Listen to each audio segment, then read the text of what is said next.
We're starting today the Gemara right at the beginning of Ayin Dalet Amud Aleph, the second line from the top.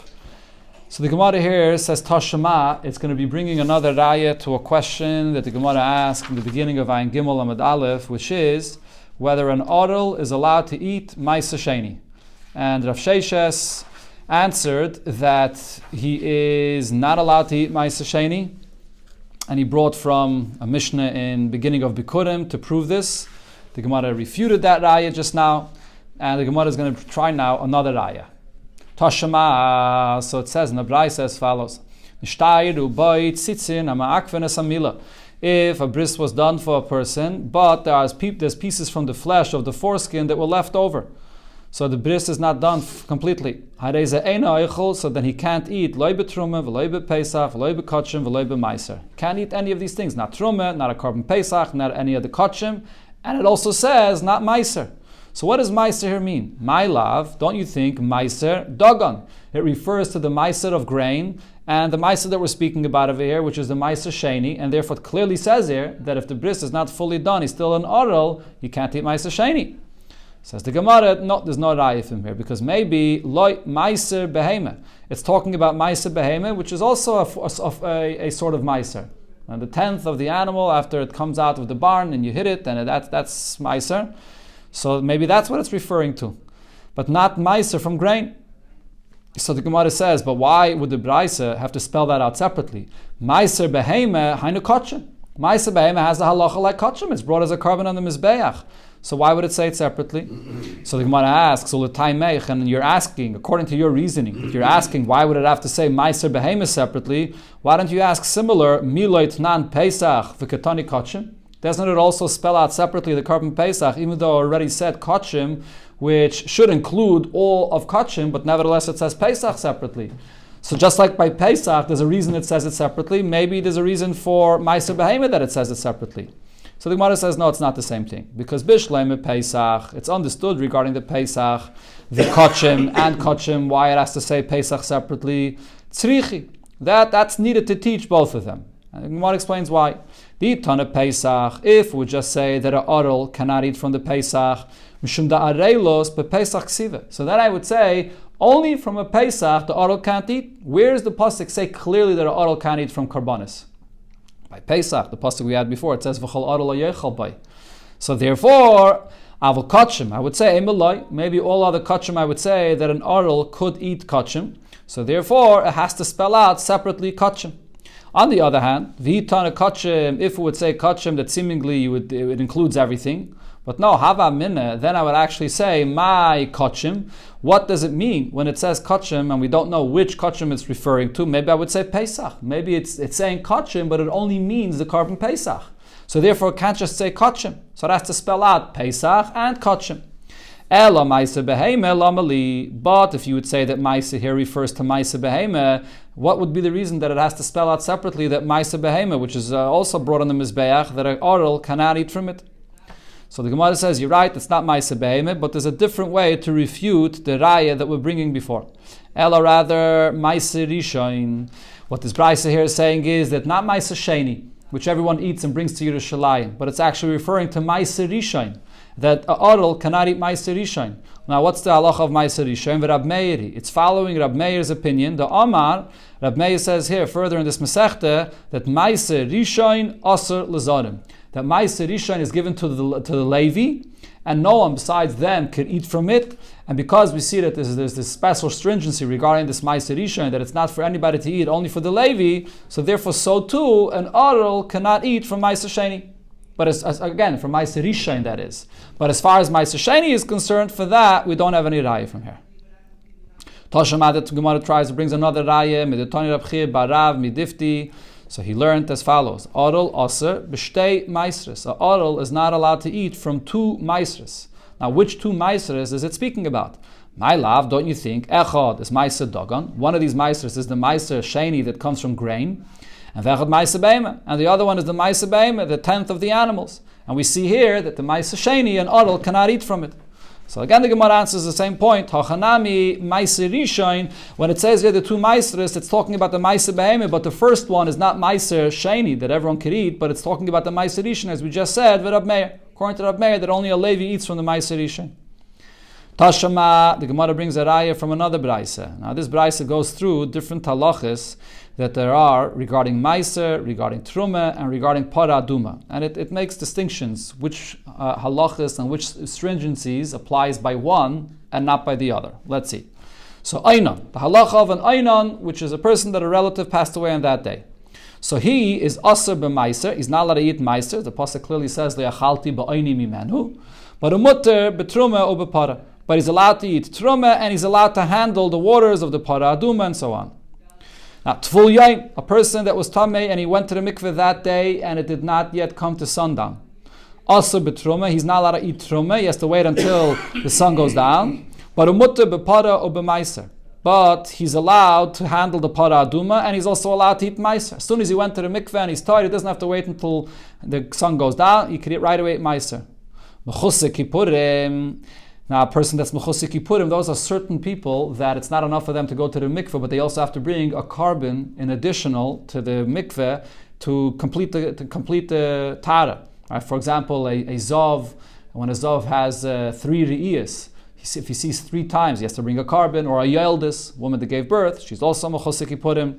So if it's a Mechusik Kippurim, Asr b'para, so he will not allow to handle the waters of the para aduma. Now this is a unique chiddush here, and even though when it comes to a person that has to prepare and handle the waters of the para aduma, if he's at full yom, if he went to the mikveh that day, he's allowed to handle it. He doesn't have to wait until at night. And the reason is because of it there's nothing additional that he has to do. It's just about waiting. So in that case, since it's only about waiting, the Torah says that he doesn't have to wait and he could immediately handle the waters of the para aduma. But when it comes to a mechusik kippurim, so Rashi here says it's mechuser maisa. He still has to bring his karbanis. So because there's still an action that he has to do, so he's not allowed to handle the para aduma. Umutter betruma, but he's allowed to eat truma. The only thing that by truma you have to wait for is after you go to the mikveh till harav shemesh, the sun goes down. But he doesn't have to wait to bring his karbanis to eat from truma. Ube meiser, and he could also eat meiser. So these are the halachas that the Braisa points out when it's contrasting, again, all these different halachas here between Meiser, Truma, and Para. So now the Gemara asks, if we're going to say that when it comes to the halacha of an oral, that an oral is allowed to eat Meiser Sheni, so there should be another halacha that this Braisa should contrast here. Nisni, let it say that oral, Asur, Betruma, that an oral is not allowed to eat Truma. As the halach is, as we learned in the beginning of the Masechta here, Peirik that is. So an oral is not allowed to eat truma, but umutter bepara or b'meiser. But an oral is allowed to sprinkle the waters of the para, as we learned earlier. And also, if you're saying that an oral is allowed to eat meiser, so he's allowed. So it should say this halacha as well, that he's allowed to eat meiser. Why doesn't the Braisa mention this? Answers the Gemara, Hai Tana de Bei Rabbi Akiva hi. The Tana of this Braisa is Rabbi Akiva. The marbile la'oral ketame. Rabbi Akiva holds that an oral is compared completely to a tome. The Tanya, because what's the source that Rabbi Akiva says that an oral cannot eat from truma? So Rabbi Akiva learns it out. The Tanya, we learned this before. Rabbi Akiva says ish l'rabbi says oral. When the pasuk says the double lashon of ish, and in that parsha it's actually speaking about a person that's tame, so that he can't eat truma because of the double lashon. We say that it includes an oral as well. So what do we understand from this? So Gemara brought this before already. So therefore, since according to Rabbi Akiva, oral is exactly like a tamei, just like a tamei is not allowed to eat truma and he's not allowed to even touch the truma, the tumah. Again, a person that's tamei, that is, a person that's tamei can't eat truma and can't touch the truma. So too, an oral can't eat the truma and can't touch the truma either. And it's the same thing regarding para aduma, that he can't make the para aduma. That's the halacha that Rabbi Akiva holds regarding an oral. So therefore, Rabbi Akiva has a different opinion. So you can't say this contrast here that an oral would be. Can't say this halacha the way we wanted to contrast it before. Rabbi Akiva holds that an oral is compared exactly to a person that's tamei. So the Gemara now asks, so man tana the poligale the Rabbi Akiva. Who is the tana that argues in Rabbi Akiva? And in other words, the Braisa that we just brought until now, all these halachas in this Braisa, that's all Rabbi Akiva. So who is the Tana that argues in that Braisa, which is Rabbi Akiva? Says the Gemara, Tana the Rabbi Yosef HaBavli hi. The Tana in the Braisa where Rabbi Yosef HaBavli is mentioned. The Tanya, we learned in a Braise, and this Braise talks about burning the paraduma, handling the paraduma, burning the ashes of the paraduma. So it says there, Sreifas Einan, Umechuse Kippurim Ksheira.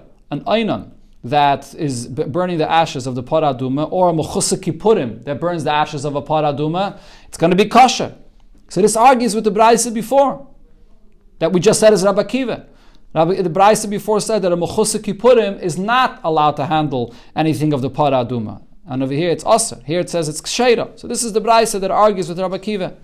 Then in the Sefer of that Braise it says, Rabbi Yosef Abavli says, Einan Ksheira, that an Einan is allowed to handle the things and to do all the work with the paraduma, but Mechuse Kippurim Psula. Mechuse Kippurim, it will be pasul, like we said before. Okay, that's the conclusion of the Gemara here, trying to bring rayas, and the Gemara refuted all the different rayas that it tried to bring.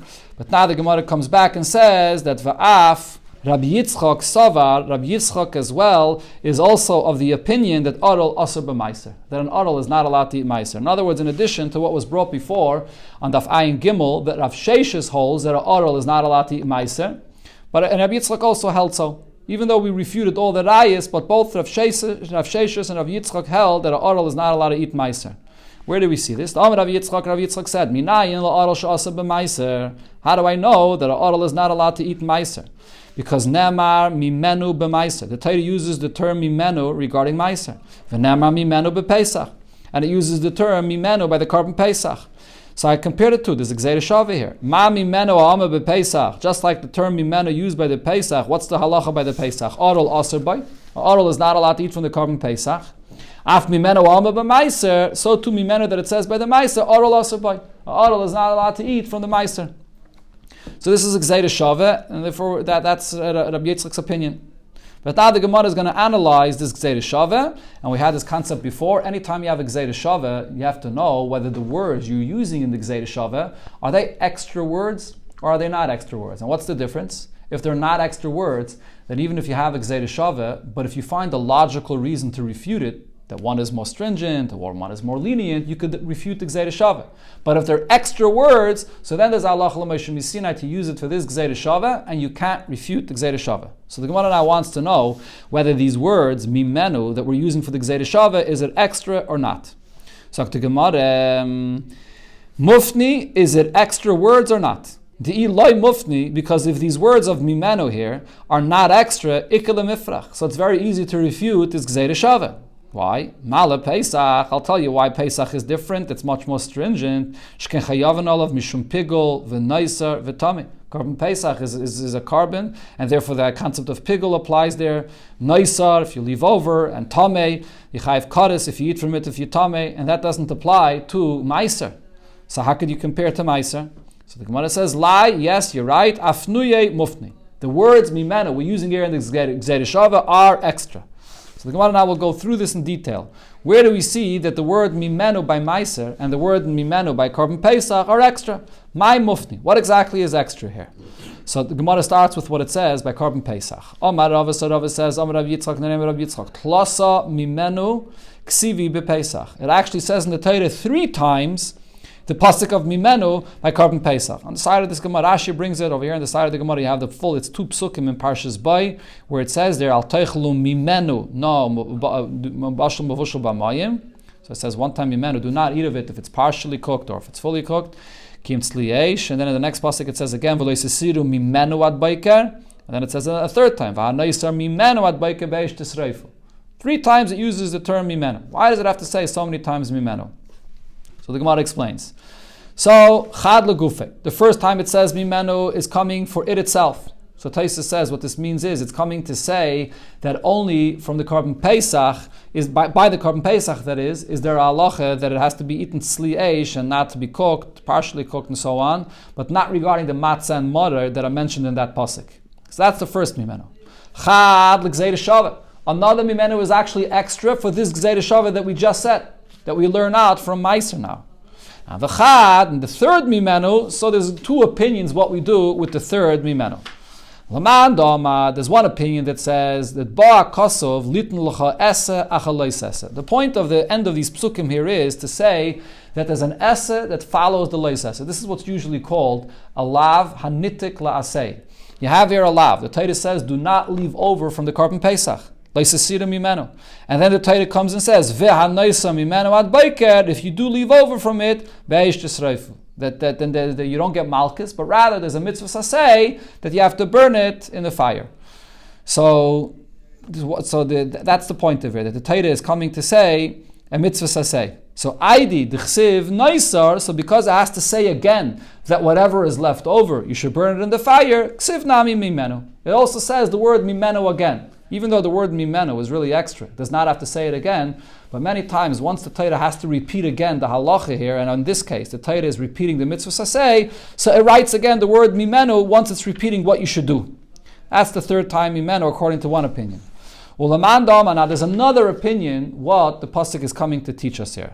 Litin loy baiker sheni lesreifasai. The pasuk here is speaking about the Korban Pesach, and what it's saying is that if you left over from your Korban Pesach, so you can't burn it the next morning. What do you usually do when you have a carbon that you left over from it? The next morning you have to go and burn it right away. What happens with the Korban Pesach though? What's the next morning after the night that you eat the Korban Pesach? It's Yontif. It's the first day of Yontif. You can't burn kachim on Yontif. That's a fire that you're making, not for the purpose of eating. So you can't burn it on Yontif itself. So therefore the pasuk here is saying that this is the second morning. You have to wait till the first day of Chol HaMoed in order to burn it. That's why it says in the pasuk a second time, ad baiker. It says, L'sisira mimenu ad baiker, v'hanoisa mimenu ad baiker. It says twice baiker to tell you that you wait till the second morning. So Aydi d'chsiv ad baiker, just like it says a second time ad baiker, ksiv nami mimenu. So it also says a second time mimenu. This is the style of the pasuk that it rewrites the word because it's telling you another halacha here. So we know what the three mimenus are written for by the Korban Pesach. One of them is for our Gzeira Shavi here, to teach me that an Adel will not be able to eat Meiser. So that's the extra word mimenu by the Korban Pesach. Now the Gemara turns to the extra words mimenu that it says by Meiser. And the Gemara says there as well, it says 3 times mimenu. So the Gemara, Tlasa mimenu ksivi b'meiser. There's also 3 times it says in the pasuk the term mimenu by meiser. So Rashi here brings the psukim. You have it on the side of the Gemara here as well. Le'achalti ba'ini mimenu, le'biarti mimenu b'tami, v'le'nisati mimenu l'meis. 3 times. Why does it have to say 3 times? Chad legufe. One is coming to say legufe that this halacha of a oinon that he is not allowed to eat from it is only by meiser sheni and not by other types of meisers. The Chad l'Rabavo Omer Rabbi Yechanan. Another halacha is like Rabavo said in the name of Rabbi Yechanan. We had this before in the Gemara. The Gemara said that there's a specific chumrah regarding Ma'aser Sheni, that it cannot be burnt and be used as fuel when it's tameh. And we learn mimenu that it excludes that when it comes to trumah, you could burn it and you could use it as fuel when it's tameh. That was the second halacha that the Gemara learned out before, and we learned it on Daf Ayin Gimel yesterday. That's the second mimenu. Then there's the third mimenu that's also used for a drasha, and the chad l'Reish Lakish, and then there's the third drasha that Reish Lakish learned from here. Reish Lakish learned Rab Simoi in the name of Rab Simoi. Minayin l'Ma'aser Sheni shenitma. From where do I know that Ma'aser Sheni that became tameh shemuter l'soichai, that you're allowed to use it as an ointment? Right, so Ma'aser Sheni is usually used to eat or to drink or as for sicha, as an ointment. So here he's telling you that when it comes to Ma'aser Sheni, if it became tameh, or if it became tameh, you can't eat it or drink it. But you could still use it as an ointment. Shenema, because the pasuk is saying, "V'loi," this is the third mimenu, "V'lenasati mimenu lemeis," and I did not use it for the purpose of a dead body. What do we learn from this? Lemeis u'delenasati. I did not use it for a dead body. But halachai, but to use it for a live person, dumyed demeis. In a similar way that it's used for a dead person. Nasati, that I did, and that is allowed. Now, in what way would you use this ma'aser that would be an equal type of a use that could be used for a mace or could be used for a person that's alive? Not eating. It's not telling you that you're allowed to eat this ma'aser when it's tameh, because you're not giving it to eat to a person that's dead. So what is that? That's to be using it as an ointment or to apply it, to smear it on a body. So what it's saying is that the Ma'aser Sheni should not be used for a mace when it's tamei, but it could be used for the person that's alive. So from here you see, this mimenu is coming to teach me that when it becomes tamei, you can use it for sicha, you can use it as an ointment. That's the third mimenu.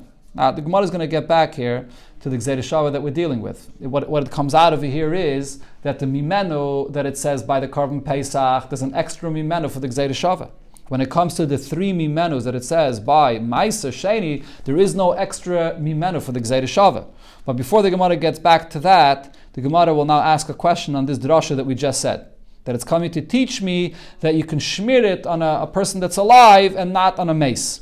Maskef lo Mazutra. Mazutra asked on this drasha, maybe learn the drasha differently. Ve'eme, maybe when it says lo nesatu mimenu lemeis, that I did not use it for a dead body, maybe what that means is likach le aram v'tachrichim. What it's saying is, I didn't take my meiser and sell my meiser to buy for it a coffin or tachrichim for a dead person. Maybe that's what it's coming to say. So Rashi explains what the Gemara is saying is, it's coming to say you're not allowed to sell your meisres to buy the things that you need for a dead person, but you are allowed to sell your meisres to buy yourself clothing for a live person. Maybe that's what this pasuk is coming to teach me. I don't have to necessarily eat my meiser. I can sell my meiser and buy clothing with it.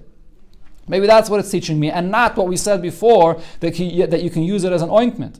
Amar Rav Hona bered Rav Yeshua, so Rav Hona, he says no.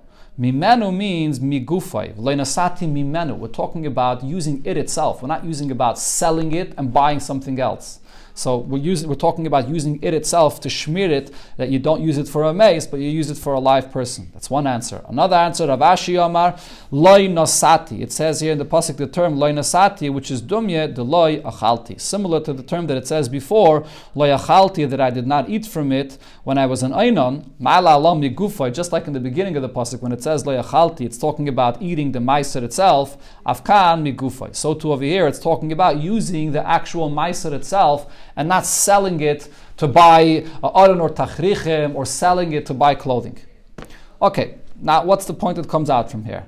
Va'akati, so now in this Gzeira Shava, we're comparing Pesach to Meiser, mufne mitzad echadu. It's only an extra word by Korban Pesach, but the word mimenu by Meiser is not extra. We brought a drasha for the three words of mimenu.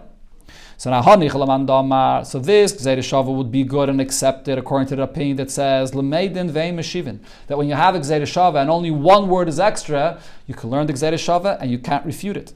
But there's another opinion that says that you could learn a Gzeira Shava when one word is extra, but you could still refute it. What are you going to say? Like Gemara said before, there's a simple refutation when you learn Meiser from Pesach. Pesach is much more stringent. And says the Gemara, Hach de Rabavo, the drasha we brought before from Rabavo was coming to teach me that he said from one of the mimenus I learned out that trumeh could be used as a fuel when it's tamei, unlike meiser that cannot. That drasha we actually don't have to learn from the mimenu here. Why? It's learned from a different drasha, from a pasuk that it says by trumeh itself. Pasuk says, I gave you my trumah to keep, to guard it. So it uses a plural term, trumoisai. What's the plural term? It's speaking about two different conditions of your trumah. Achas trumah tahira. It's speaking about trumah that's pure, that you can eat. And v'achas trumah tameya. And it's also speaking about trumah, which is tamei. And in this pasuk it says, L'cha, that Yevamos says, I gave it to you. Shalcha tehei, that means that even the truma which is tamei is yours to use. La'asak etachas tavshilech, you can use it as a fuel if you're cooking, you can use it as a fuel. So this halacha that you can use it as a fuel is learned out from the pasuk that it says by truma. So it comes out that we do have an extra mimenu by meiser. So we have a Gzeira Shava from meiser to Pesach, and both of these mimenus are extra, and therefore it's a perfect Gzeira Shava that teaches me that an adult cannot eat meiser. That's the conclusion of that sugya.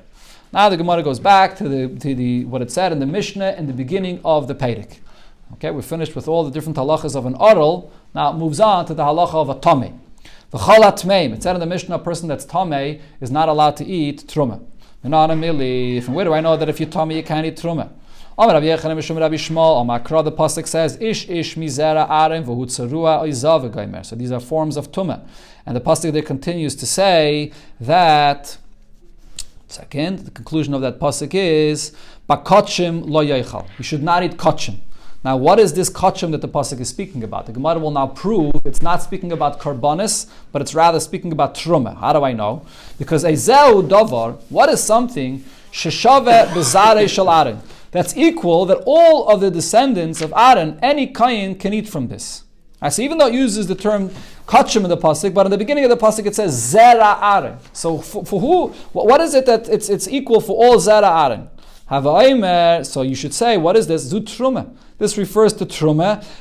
So Rashi explains this refers to both zecharim and nekevis. Any descendant of Aaron can eat from it.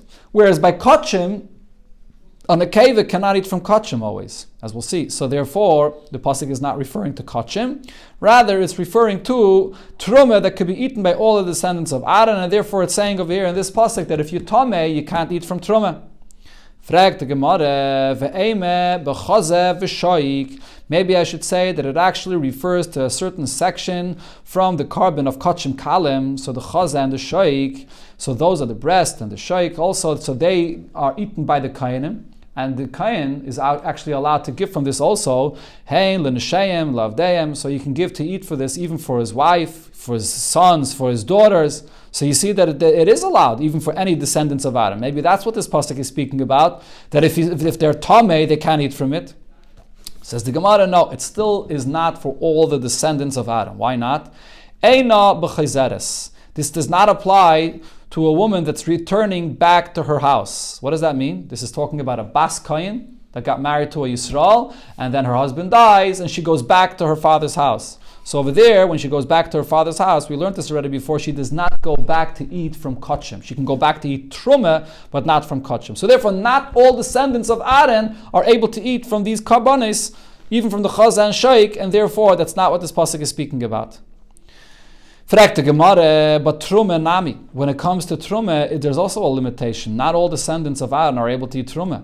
Eina b'chalala. Person that's a halala, if the marriage was puzzle and then the child that's born is a halala, so therefore that child she's a kain or he's a kain, cannot eat truma. Says the Gemara, halala lavzare da Aaronhi. Halala is not considered to be a zera, a descendant of Aaron. The term zera means a kosher zera over here. So therefore, that's not what this pasuk is speaking about. Okay, so this is the source of where it says that if any of the zera of Aaron is tameh, you cannot eat truma. Frag the Gemara, umimai. Now, how do you know the high atshel lo yitar? What does it say there in the pasuk that you could not eat ad asher yitar? That's the language of the pasuk, the conclusion of that pasuk. So how do we know that when it says until you become pure, that what this means is the ikke harav shemesh, that it's until after you go to the mikveh, and then until sundown, so you have to wait until then to be able to eat truma, but you don't have to wait any longer. Maybe I should say the maisi kapara. In some situations, which is by a zav in some cases, so you have to bring a carbon, and you don't become fully tied until you bring a carbon. So maybe it's not enough to go to the mikveh and wait until the sun goes down, but you have to actually bring a kapara, and only then could you eat from truma. Says the Gemara, no, loisal kedaitach. You can't think to say this because the Tana of the Rabbi Shmuel. Rabbi Shmuel said, what is this pasuk speaking about? Again, the language of the pasuk it says, tsarua oizov. That's the two examples of tumah the pasuk said. Now, what kind of a tsarua and zav is it speaking about? So Rabbi Shmuel said, bezav bal shtei ri'iyos. It's speaking about a zav that only had 2 emissions. So that's a level of a zav that's not obligated to bring a carbon. Only a zav that saw 3 times has to bring a carbon. So this zav does not bring a carbon. And also, b'mitzayra muzger hakasav medaber. Or also, which mitzayra is the pasuk speaking about? It's not speaking about a mitzayra that was sent out of the machna because he was already confirmed as a mitzayra. It's speaking about a mitzayra that was locked in a room for a week to determine if he's a mitzayra or not, and he does not have to bring a carbon after the kain is mitayr him. So these are 2 examples of tumah without a carbon. That's what the pasuk is speaking about. How do we know? Dumye the tmei nefesh.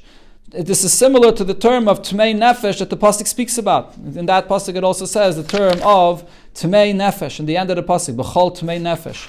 So just like ma tmei nefesh delav bar kaparu, just like a person that's tameh for a mace, he doesn't have to bring any carbon. So hanami de lav b'nei kapara. So too in the beginning of the pasuk, when it speaks about a zav or a tzerua, it's speaking about a zav and a tzerua that do not have to bring a pasuk. So that's what this pasuk is saying, that these people that are tameh, they do not have to bring a pasuk. They go to the mikveh, and when the sun goes down, then they can eat from the truma. But how do you still it doesn't answer our question. But I could still argue and say, Hani mili, when do I say that you don't have to wait until you bring a carbon in order to eat from truma? The lav bar kapara. In this pasuk, when it speaks about those people that are tamei, and they don't have to bring a kapara, so therefore they can just eat as soon as the sun goes down. There is no carbon here. Aval, the bar kapara, but in a case where there is a carbon, and you have to bring a carbon, so maybe adamaisi kapara, so maybe you can't eat from the truma until you bring that kapara, until you bring that carbon. That's one question. And Vesu, the Gemara has another question here, more generally, not only regarding truma, but when it comes to a person that's tamei, so there's actually more halachas here. There's regarding meiser, regarding truma, and regarding kachim. As the Gemara here brings a Mishnah in Psachim. So what does it say there? Well, it's actually a Mishnah in the Goyim. So the Mishnah there says, Hadetnan toval v'Allah, a person that was tamei and he went to the mikveh, he came out of the mikveh, oichel b'meiser. You could immediately go ahead and eat meiser. You don't have to wait until the sun goes down. That's for meiser. Heriv shimshoi, then when the sun goes down, oichel b'truma. Now you can eat truma as well. Hevi kapara, if it's a situation where you have to bring a kapara, a carbon as well to complete the tara, then eichel b'kachim. So you have to wait until you bring the carbon in order to eat from kachim. So we see there are three different levels. Meiser after you come out of the mikveh, truma when the sun comes down, and kachim when you come out of after you bring the carbonis, that is. So minolan, how do I know to divide it into these three different levels? Amar Rav Chistes. So Rav says in the name of Rav Chistes as follows, because we have three different psukim. Tlase, kroi, ksivi. There are three psukim that teach us about when a person that's tamei could come and eat. So one ksiv, one pasuk it says, Lo yelcham en hakachim, you should not eat from kachim, ki im rochatz b'sarei b'mayim, until he washes himself in water, till he goes to the mikveh. That's one pasuk. Then, so what do we see from this pasuk? Harachatz tar. So as soon as he goes to the mikveh, he's going to be tar. No additional requirement. Uksev, now there's another pasuk that's actually in the next pasuk. It says, Uvo hashemesh v'tar. When the sun comes down, then he's tar. And va'acha yechel man hakachim. Only then could he eat from the kachim. So over here it's saying that he has to wait until sundown. So there's sort of a contradiction. It's a second pasuk. Uksev, now there's a third pasuk where it says, that's again, that's actually in a different parsha. So the pasuk says, "V'chiper olea kayin v'tahira." This is regarding a yeldis when she has to bring a carbon. So the pasuk says that when she brings her kapara, then she'll be tar. Then she becomes pure. So what's the story? Do you become pure after you come out of the mikveh, after the sun goes down, or after you bring the carbon? Which one is it? So okay, tzad. So how do we answer all these psukim? Kan lemaiser. The first pasuk is saying for meiser that as soon as you come out of the mikveh you can eat meiser. Kan letruma. The second pasuk that says you wait until the sun comes down, that's truma. And kan lekachim. The third pasuk that says that you wait until after you bring the carbon that has to be brought, that's for kachim. So that's how you see that you have to divide it in this way. So the Gemara asks, but how do you know to say that kachim is more stringent than truma? That kachim you have to wait until the carbon is brought, and for truma you don't. Maybe reverse it. Maybe it's the other way around. Maybe truma is more stringent than kachim, and for truma you have to wait until the carbon is brought, and for carbon you do not. So the Gemara says no. Mistavre, it's logical to say truma adife shekain machpaz. Truma is, again, the Gemara's question over here is b'nigeya to truma versus meiser, actually. All right, that's what the Gemara here is saying. Truma versus meiser. I said that the question is truma versus kachim. The Gemara is asking the question truma versus meiser. How do you know that by meiser you could eat right away when you come out of the mikveh, and truma you have to wait until at night? How do you know that?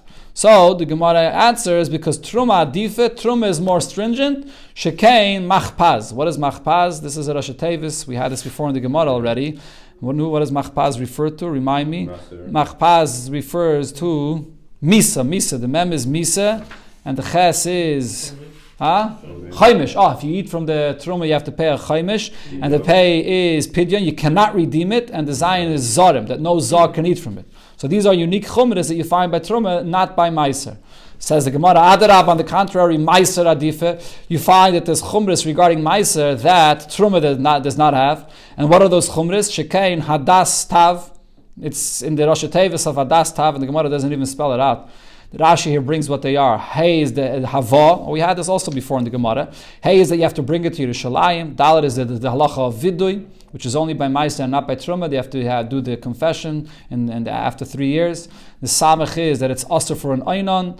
The Tes is the Tuma, that once it's Tameh you can't burn it as fuel. And Beis is Bir, the halacha of Bir that's only by Meiser. So those are chumras that you find only by Meiser. Says the Gemara, no, Filachi Misa Adife. The chumrah that there is by Truma is a stronger chumrah because over there, if you eat from it and when you're Zar or when you're Tameh, you chayiv Misa B'dei Shemayim. That's a very strong chumrah. Rava says, there's another reason that I know that the pasuk is talking about Truma. Beloi, or actually that the pasuk is talking about Meiser, the first pasuk, where it says that as soon as you come out of the mikveh, you can eat from it. There's another way I know that that's talking about Meiser and not about Truma. Why? Beloi Misa Difa, without this point that Misa is a greater stringency, Loi Matzah Samris. You can't say that pasuk is talking about Truma. Why? Because on Makron, that pasuk it says Nefesh. That first pasuk where it says as soon as you come out of the mikveh you can eat, it begins in that pasuk Nefesh Ashetiga, any soul. So Ezed Dava Sheshave B'chol Nefesh. What is it that anybody could eat from it? Havem is a Meiser. So this is Meiser Sheni, that anybody could eat from it, not Truma. Okay, so that's why I see that Meiser is much more lenient than Truma, that you can eat from it as soon as you come out of the mikveh.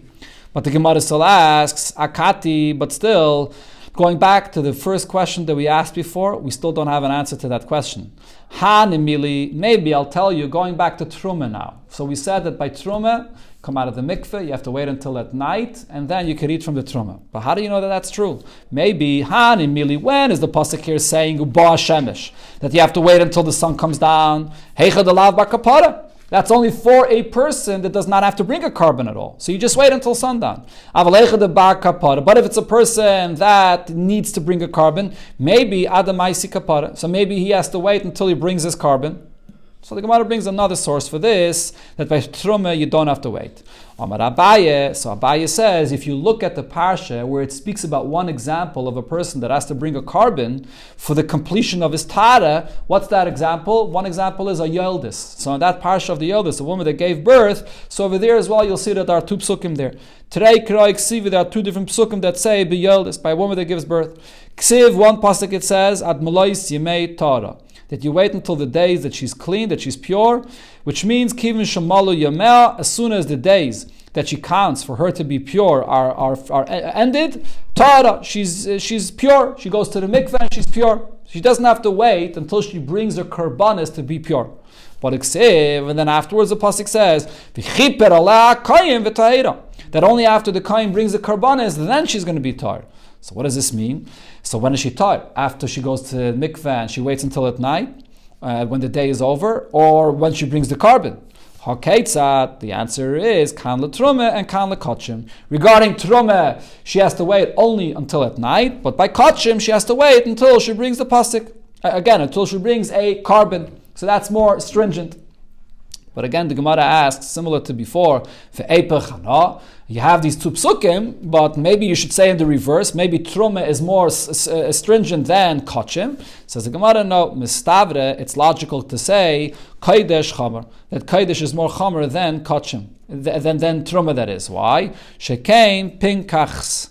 And this is a Rosh Tevis that the Gemara brought before. If you remember what this is, how could you help me out over here? What is this also? You added it before. It's a pigul, nicer, carbon, me'ile, kares, and asalainon.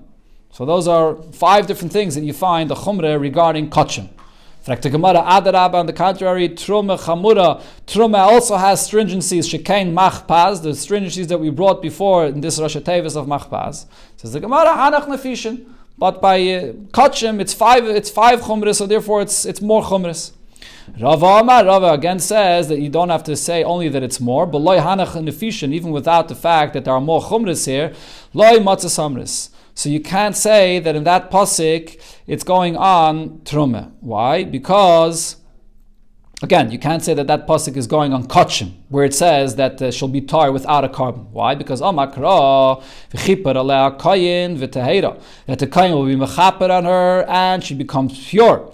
So meklal she tmeya. From this you see that she was tamei before. V'isal kedaitach bekachim. If this pasuk is speaking about kachim, ikri kan. So you should read over here. You should say over here that va'basar sheyiga b'chol tamei lo yeyachol. That if it's basar, and if she touches this basar, you can't eat it. So if we're talking about kachim, so if she touches this kachim, she would make it tamei. So how could it be talking about kachim if she's making it tamei?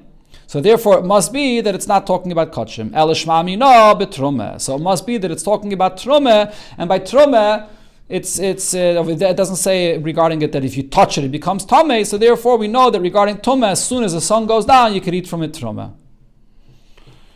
Okay. Second, should we finish off the Indian over here? Another few minutes. Huh? Okay, so we'll continue, I guess, tomorrow. It's a hamshach. We'll continue tomorrow, Mitzvah Hashem.